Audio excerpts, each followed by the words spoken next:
Mythological optics.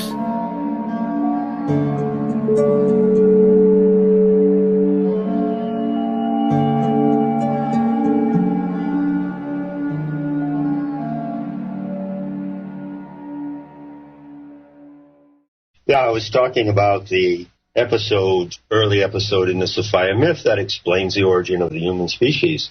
So, according to these seers in the ancient mysteries, who were trained shamans and had a long, long tradition of practice behind them, they were rigorous investigators of the cosmos and of the human psyche. And they said that, no, we're the creation of these aeons. Now, don't think of these aeons as angels. Don't think of them as anything anthropomorphic. If you have to visualize them at all, visualize them as great torrents of energy, like great torrents of plasmic energy, but of enormous beauty and power, circulating in the galactic center. They're alive, they're awake, they're conscious, they're super conscious, and they love to play and invent. So they invented a species called the anthropos. That's us. We're one strain of it.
So where do I begin?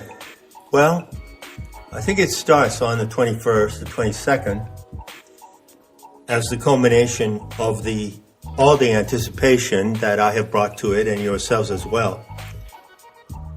And what happened to me on that day, what I saw at that moment was something of the utmost urgency.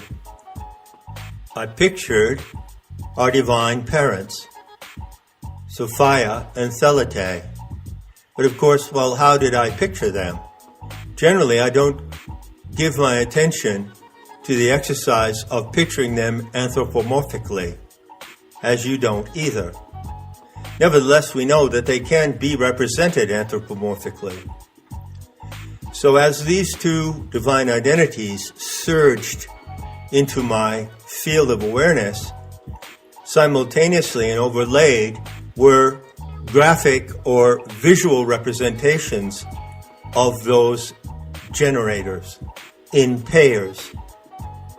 The other pairs were Jupiter and Juno, Zeus and Hera. So those are correlative and matching pairs. And of course we have anthropomorphic images of those pairs. And there was a third pair. And the third pair was the most powerful pair.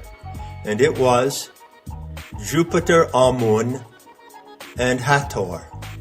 So those are three plates which contain, as it were, ancient holographic images in the depths of human imagination of certain deities who are all the same. They are all iterations of our primal parents. Jupiter and Juno, Zeus and Hera, Jupiter, Amun, and Hathor, or Amun and Hathor.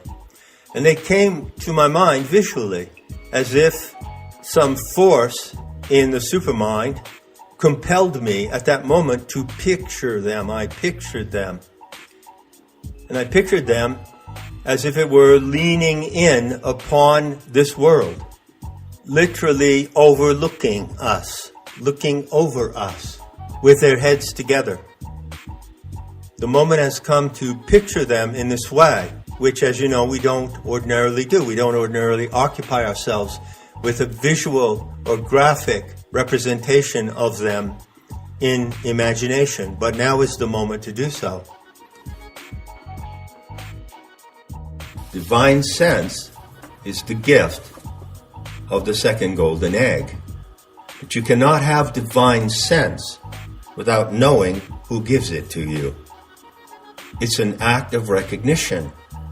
Bring recognition to what gives you divina sensu, and you can receive it. Otherwise, you cannot.